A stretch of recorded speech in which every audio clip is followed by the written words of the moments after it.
স্বাগত জানাচ্ছি প্রধান খবরের পর্বে। আজকের আলোচনা কেন্দ্রে দাঁড়িয়ে আছেন ডক্টর সুভাষ মুখার্জি। ভারতের বিড়ম্বনামূলকভাবে আড়ালে থাকা আইভিএফ চিকিৎসাবাদীদের পথিকৃৎ ডক্টর মুখার্জি 1931 সালে জন্মগ্রহণ করেন এবং ডক্টরেট শেষ করেন। কলকাতায় ফিরে খোলা শুরু করেন আইভিএফ। তিনি মাত্র 67 দিনের মধ্যে ভারতের এক বিশ্বের দ্বিতীয় টেস্ট টিউব বেবি দুর্গা বা অনুপ্রিয়া আগরওয়ালকে জন্ম দেন। তবে তাকে করে কর্মকে ভুয়া বলে আখ্যায়িত করেন আর তাকে জাপানের একটি সম্মেলনে অংশ নিতে সরকারি অনুমতি না দেওয়ায় ঢাকঢোল বাজিয়ে বিশ্বের পরিচয় দেওয়া হয় সুযোগ থেকে বঞ্চিত হওয়ার জন্য। আর তারপর থেকে বিভিন্ন বিভাগে বদলি করা হয়, যেমন চক্ষু এমন এক বিভাগ যেখানে তার গবেষণা কোনো সম্পর্কই নেই। এসব অপমান ও বৈজ্ঞানিক নিষেধাজ্ঞার কারণে তিনি অতিষ্ঠ হয়ে পড়েন এবং 1981 সালের 19 জুন আত্মহত্যা করেন। ডক্টর মুখার্জির গল্প শুনে আপনার আবেগ বা প্রতিক্রিয়া শেয়ার করুন। এরকম আরও তথ্যমূলক কাহিনী জানতে চাইলে আমাদের চ্যানেলটিকে সাবস্ক্রাইব করতে ভুলবেন না। দমদম থেকে নিউজ ইন বাংলা রিপোর্ট। শুধু নয়, আমি তো সেই সময়ের লোক। আমার থেকে সিনিয়র ছিলেন, আমার খুব গর্ব হয়। উনি আমার কলেজের সিনিয়র দাদা, ন্যাশনাল মেডিকেল কলেজ। উনি সুরেন্দ্রনাথ কলেজের ছাত্র ছিলেন, আমিও ছিলাম। এবং উনি হেমাঙ্গিনী স্কলার ছিলেন, তার মানে গাইনি অবস্ট্রিক্স এর ফার্স্ট বয়। আমিও হেমাঙ্গিনী স্কলার ছিলাম। কিন্তু আমি যখন কলেজে পড়তাম, সুভাষ দাস সম্বন্ধে অত কিছু আলোচনা হতো না। ওইরকম একটা মনে ছিল, আসলে কি জানো তো, ওনার ব্রেনটা যা ছিল না, way ahead of his time. মানে উনি যে ভাবনা চিন্তা করতেন, আমরা ভাবতেও পারতাম না, আমাদের মাস্টার মশাইরাও ভাবতে পারতেন না। সেই জন্য বোধহয় উনি যখন এটা প্রমাণ করেছিলেন যে টেস্ট টিউব বেবি কিভাবে করা যায়, যে পদ্ধতিতে উনি করেছিলেন, কেউ ওকে বিশ্বাস করেনি, আমাদের মাস্টার মশাইরাও করেনি। অত্যন্ত জঘন্য ভাষায় ওকে আক্রমণ করা হয়েছিল। আমি 72 সাল থেকে 78 সাল বিদেশে ছিলাম। 78 সালে ফিরেছি যখন, তারপরেই ঘটনা ঘটেছিল। সেইটা সুভাষ মুখোপাধ্যায় নিতে পারেননি। আস্তে আস্তে তাকে আত্মহত্যার পথে যেতে হয়েছিল। অত্যন্ত দুঃখের কথা। সেই জন্য আজকে এই গ্যালারিটা করতে পেরে আমরা খুব গর্ব অনুভব করছি, জানো। আর কি মনে হচ্ছে, আমাদের পূর্বসূরীদের পাপস্খলন করলাম আজকে এটা করতে পেরে। ইমোশনাল হয়ে যাচ্ছি, হওয়ারই কথা। কিছু তো করতে পারিনি তার জীবদ্দশায়। আর এখন দেখবো যদি আরো কিছু করা যায়, মরণোত্তর যদি উনি পদ্মবিভূষণ হন, কিছু একটা হন, সেটা আমাদের প্রাপ্তি, আমাদের গৌরব। বাংলার মানুষ একজন যে পথ প্রদর্শন করে গেছেন, সেটা এখন সারা বিশ্বে সেটাই করা হচ্ছে। যে ওটাতে ক্রায়ো প্রিজার্ভেশন বলে, মানে একদম ঠান্ডা করে রেখে দেওয়া, পরের সাইকেলে সেটাকে থ করা এবং সে পরের সাইকেলে গিয়ে সেটা আবার প্রতিষ্ঠিত করা, যেটাকে বলে ইটি, এমব্রায়ো ট্রান্সফার। এই জিনিসটা করা হয় আজকের দিনে, সারা বিশ্বে এটা ফলো করছে, যেটা সুভাষ মুখোপাধ্যায় বলে গিয়েছিলেন। উনি এমন একটা লোক ছিলেন না, ওনার নোবেল প্রাইজ পাওয়া উচিত ছিল। পুরা দেশে কিচ্ছু হয় না, সেই জন্য এটা হয়েছে।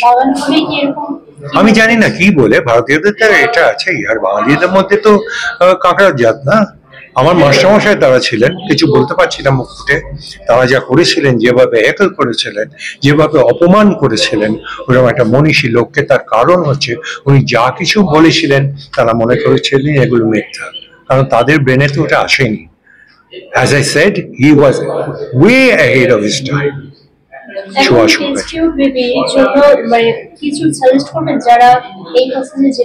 না, এখন তো টেস্ট টিউব বেবি বলেই তো কিছু হয় না। ইনফার্টিলিটি মানে টেস্ট টিউব বেবি নয়। আমার তো একটা ক্লিনিক আছে অঙ্কুরন বলে, টেস্ট টিউব বেবি নয় শুধু। সেখানে ইনফার্টিলিটি সম্বন্ধে কি কি করা যায়, আজকাল গবেষণা করতে করতে কোথায় পৌঁছেছে, সেইগুলোই করা হয়। এখন অন্য রকম ভাবে চিকিৎসা হয়, কাউন্সেলিং এ হয় না অর্ধেক জায়গায়। যে তাদের বোঝানো দরকার যে তোমার এক্ষুনি ওই ঝাঁপিয়ে পড়ে টেস্ট টিউব বেবি করার কোনো দরকার নেই। টেস্ট টিউব বেবি তো পরে করা। টেস্ট টিউব বেবির আর একটা জিনিস বলি, টেস্ট টিউবের বেবি বড় হয় না।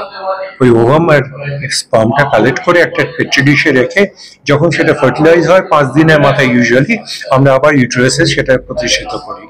সেটাই হচ্ছে টেস্ট টিউব বেবি। আমার নাম বাসুদেব মুখার্জি, আমি পাস্ট প্রেসিডেন্ট বিওজিএস। তো ডক্টর সুভাষ মুখার্জি অত্যন্ত প্রখ্যাত বৈজ্ঞানিক উনি পৃথিবীর দ্বিতীয় আইভিএফ বেবি বা টেস্ট টিউব বেবির জন্মকর্তা। তো উনি এই আবিষ্কার ওনার হয়েছিল 1978-এ, এবং তখন এই পৃথিবীর যে ফার্স্ট টেস্ট টিউব বেবির কিছু মাস পরে ওনার জীবনকালে ওনাকে কোনো স্বীকৃতি দেওয়া হয়নি। ওনার কাজকে সবসময় জিজ্ঞাসা চিহ্ন দিয়ে জিজ্ঞাসা করা হয়েছিল যে উনি ঠিক করছেন কিনা, সেটা সঠিকভাবে কখনোই ওনাকে সেটাকে বলা হয়নি। ওনার বলেছিল যে ওনার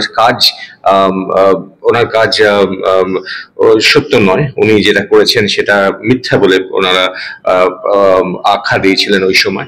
এবং উনি ওনার বিভিন্ন রকম কাজকর্ম ওনার যে সেগুলোতে ওনাকে ট্রান্সফার করে দেওয়া হয়েছিল কলকাতা থেকে কলকাতার বাইরে ডিস্ট্রিক্টে। ওনার কোনো সম্মানই উনি অনেক সময় পাননি, যেটা ওনার প্রাপ্য ছিল আজ থেকে প্রায় 50 বছর আগে। তো ওনার নামেই এই গ্যালারি, সুভাষ মুখার্জি গ্যালারি। ওনার সঙ্গে কাজ করতেন ডক্টর সুনীত মুখার্জি, উনি একজন ক্রায়োবায়োলজিস্ট ছিলেন। তো ওনার সম্পর্কে ওনার কথাই উনি আমাদের এই তথ্যগুলো দিয়েছেন, এবং এই যে নিউজ পেপার ক্লিপিং গুলো আপনারা দেখছেন এই গ্যালারিতে সব ডক্টর সুনীত মুখার্জি আমাদের প্রেজেন্ট করেছেন, যেগুলো আমরা ডক্টর সুভাষ মুখার্জি গ্যালারিতে এখানে রাখছি আমাদের এই জন্ম আর আগামী প্রজন্মের জন্য, যাতে তারা জানতে পারে এরকম একটা বিজ্ঞানী ছিলেন যার একটা মহান অবদান আছে এইরকম এই দেশে, এবং কিন্তু সেই বিজ্ঞানী তার জীবনকালে সে কোনো সম্মান পায়নি। আমাদের এরকম যেন কখনো না হয় ভবিষ্যতে, এবং ওনাকে সম্মান জানানো, ওনার যে কৃতিত্ব, উনি যে কাজ করেছেন তার সম্মান জানানোই হলো আমাদের মেন উদ্দেশ্য, যাতে বিভিন্ন ভবিষ্যতে ডাক্তাররা জানতে পারেন উনি কে, ওনার কন্ট্রিবিউশন কি, এবং উনি কি কি কাজ করেছিলেন। অনেক গবেষকের নাম জানি, কিন্তু বাঙালি বা ভারতীয় আমাদের অনেকেই জানেন, কিভাবে এটা প্রচারটা আপনাদেরই করার জন্য আমরা এখানে আপনাদের কাছ থেকেই লোকের কাছে পৌঁছে যাবে ডক্টর সুভাষ মুখার্জির নাম, ওনার নাম যে ওনার সবাই ওনার নাম করা, ওনার নামে যে উনি যে এত খ্যাত ছিলেন ওই সময়, যে এত ওনার কাজকর্ম অনেক ওরা ইংরেজিতে ওই সময় কেউ বুঝতে পারেনি যে ওনার কি কাজ, ওনার যে বিজ্ঞান, তো সেটা পরে লোকে বুঝতে পেরেছে, পরে তার খ্যাতি হচ্ছে। তো সেগুলো নিয়েই এখানে কথা, সেগুলো নিয়ে এখানে আলোচনা, এবং সেগুলো নিয়ে এই গ্যালারিটা তৈরি করা। থেকে এখন টেস্ট টিউব বেবির এখন সম্ভাবনা অনেক বেশি, বিকজ সায়েন্স এখন অনেক এগিয়ে আছে। কিন্তু তখনকার দিনে যেখানে কোনো সুযোগ সুবিধা এতই কম, সেইখানে উনি যে তৈরি করেছিলেন এই জিনিসটা, সেইটা স্বীকৃতি দেয়নি। কারণ দ্বিতীয় যেটা আপনি বললেন, আমরা সাধারণত একটু খারাপভাবেই যদি বলি কাঁকড়ার জাত, আমাদের কেউ যদি এগিয়ে যায় আমরা চাই তার পাটা ধরে টেনে নিতে, সে কেন এগিয়ে যাবে। যাই হোক, এই যে ভুল ভ্রান্তি যেগুলো করা হয়েছে আমাদের সিনিয়ররা করেছেন, গভর্নমেন্টের ডাক্তাররা করেছেন, ওনাকে একটা অডিটোরিয়ামে বসিয়ে ওনাকে অকথ্য ভাষায় গালাগাল করা হয়েছিল, যেগুলো সব ভুল। সেইগুলো তো আনডান করা যাবে না, কিন্তু আমাদের একটা প্রচেষ্টা যে ওনাকে ওনার যোগ্য সম্মানটা যদি আমরা দিতে পারি, সেই জন্যই এইটা করা। এবং ছোটদেরকে আরো মেসেজ দেওয়া, যেটা আমাদের প্রেসিডেন্ট বললেন, যে তারা জানুক যে এই ব্যাপারটা এরকম হয়েছিল, কিন্তু এরকম ভাবে আমরা চাই যে উনি প্রচারের আলোকে আসুন, সবাই যাতে জানতে পারে। স্যার, আমার একটা প্রশ্ন আছে, যে আইভিএফ টেস্ট যেটা বাচ্চাটা জন্ম হচ্ছে এখানে এটা লাইফ লং কত আছে, কতদিন ও জীবিত থাকে? কোনটা? আইভিএফ এর বাচ্চা যেমন সাধারণ মানুষ যেরকম জীবিত থাকে, আইভিএফ বাচ্চা সেরকম জীবিত থাকে। আইভিএফ এর কোনো সংখ্যা তফাৎ নেই। প্রথম বেবি সেটা এখন ঠিকঠাক করে কোনো মেসেজ দিতে চান? হ্যাঁ, আইভিএফ একটা পদ্ধতি যেটা বাচ্চা না আসার ক্ষেত্রে প্রযোজ্য। একটা সময়ের পর সবকিছু যাদের বাচ্চা আসে না মানেই আইভিএফ করতে হবে তা নয়, কিন্তু বিভিন্ন চিকিৎসা পদ্ধতির মধ্যে আইভিএফ একটা চিকিৎসা পদ্ধতি। এখন প্রচুর আইভিএফ সেন্টার বিভিন্ন জায়গায় এখন তৈরি হয়েছে, আমাদের শহরে, আমাদের পশ্চিমবঙ্গে এবং ভারতবর্ষের মধ্যে। আইভিএফ যখন দরকার হয় তখন এগিয়ে আসা উচিত।